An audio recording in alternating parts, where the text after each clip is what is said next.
여러분 안녕하십니까, 진성호입니다.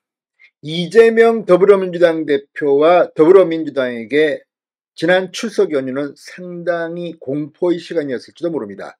자, 이제 시간은 째깍째깍 흘러가서 내일 이재명 대표의 선거법 재판 결심 공판이 시작됩니다. 자, 내일 결심 공판, 검찰이 얼마를 구형할지, 그리고 결심 공판이 있으면 피고 이재명 대표의 최후 진술이 있습니다. 그리고 한 달여 뒤 10월 중에는 1심 선고가 내려지게 됩니다. 지금 이재명 대표 본인도 본인이지만 더불어민주당이 긴장하고 있는 것은 이 사건이 대통령 선거와 관련된 것이라는 겁니다. 이재명 대표가 대통령 선거 과정에서 허위 사실을 유포했다, 이런 의혹입니다.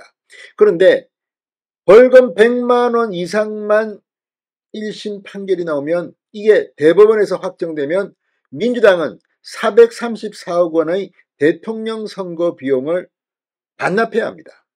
이재명 개인이 이 국회의원 배지가 날아가고 다음 대통령 선거에 출마할 자격을 잃는 것은 물론 민주당 전체가 엄청난 434억 원이라는 엄청난 재산상의 불이익을 받게 됩니다.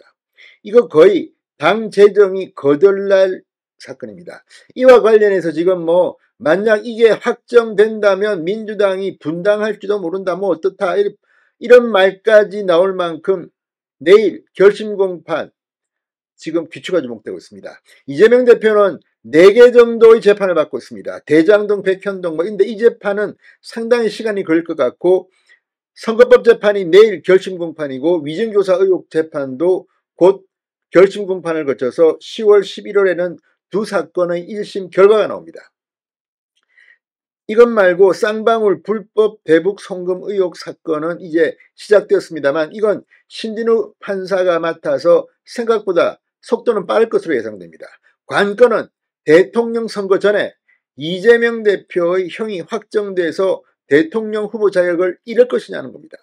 이와 함께 김혜경 씨, 이재명 대표의 부인 김혜경 씨의 선거법 재판 결과도 귀추가 주목됩니다. 만약 김혜경 씨가 벌금 100만 원 이상의 선고를 받으면 다음 대통령 선거에 이재명 후보가 나온다 하더라도 선거운동을 할 수가 없습니다. 자, 아무튼 이런 여러 가지 사건, 정황, 민주당은 겉으로는 요즘 윤석열 대통령 지지율도 낮고 국민의힘도 그런데 이렇게 안심하는 듯 보이지만 내부적으로는 비상이 걸린 것 같습니다. 내일 결심 공판, 그 분위기를 보면 대충 1심 결과를 예측할 수도 있을지 모릅니다.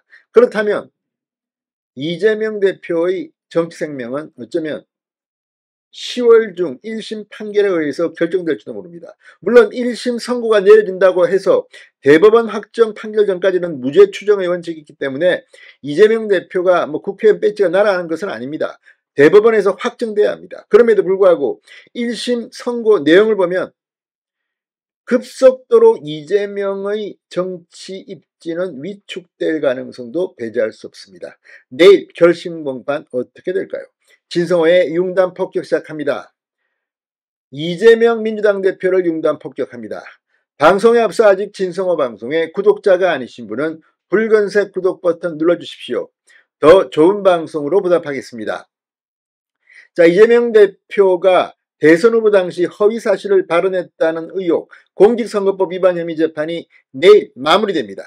30일 이른바 검사 사칭 사건 위증교사 혐의 재판도 결심 공판에 예정되어 있어 내일 선거법 결심 공판, 30일 위증교사 결심 공판, 잇따라 열리면 빠르면 10월 중 두 사건의 1심 결과가 나올 것으로 보입니다. 이재명의 사법 리스크의 중대 변곡점이 될 것으로 관측됩니다. 4개 재판 중 2개 재판의 1심 결과가 나오면 그 결과 여부에 따라서 이재명 대표의 정치 운명도 크게 요동칠 수가 있다는 이야기입니다. 자, 서울중앙지법 형사 34부 한성진 부장 판사는 내일 이재명 피고의 공직선거법 위반 혐의 결심 공판을 엽니다. 그리고 변론을 종결합니다. 2022년 9월 이재명 대표가 기소된 지 2년 만에 1심 재판이 마무리됩니다. 원래 선거법 재판은 6개월 내로 끝내야 되는데 이건 뭡니까? 아무튼 우리 사법부도 반성할 점이 적잖아 보입니다. 이재명 대표는 대선 후보이던 2021년 방송사 인터뷰에서 고 김문기 전 성남도시개발공사 개발 1처장에 대해서 시장 재직 당시 몰랐다고 발언했습니다. 검찰은 이를 허위로 보고 이재명 대표에게 공직선거법 위반 혐의를 적용해 기소했습니다. 자, 그리고 이것 말고도 백현동, 박근혜 정부의 국토부와 관련된 국정감사 발언, 이런 것들이 뭐 여러 개가 걸려 있습니다만, 아무튼 지금 이것 중 하나만 유죄 판단이 나와도 벌금 100만 원형은 나올 가능성이 높습니다. 그리고 이건 대통령 선거였습니다. 자, 지금 이재명 대표 이 결심 공판 이후 선고까지 통상 한 달 정도가 걸리는 점을 감안하면 10월 중 선고 공판이 열릴 예정입니다. 벌금 100만 원형 이상 형이 나올까요?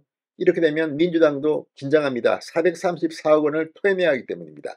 자, 어쨌든 이 유죄 판결이 내려지더라도 1심 판결입니다. 이재명 대표의 정치활동에 지장이 생기는 건 아닙니다. 그러나 정치적으로는 지장이 생길 가능성이 높습니다. 대통령 후보에 출마할 자격이 없어지는 정치인에게 올인할 가능성은 적기 때문입니다. 물론 1심 판결을 2심, 3심에서 뒤집을 수도 있지만 1심 내용을 보면 대충 가능성을 점쳐볼 수도 있습니다. 자, 어쨌든 이재명의 정치 운명이 이제 한 달 내로 판단될 가능성이 높아지고 있습니다. 진성호의 융단 폭격이었습니다. 여러분 감사합니다.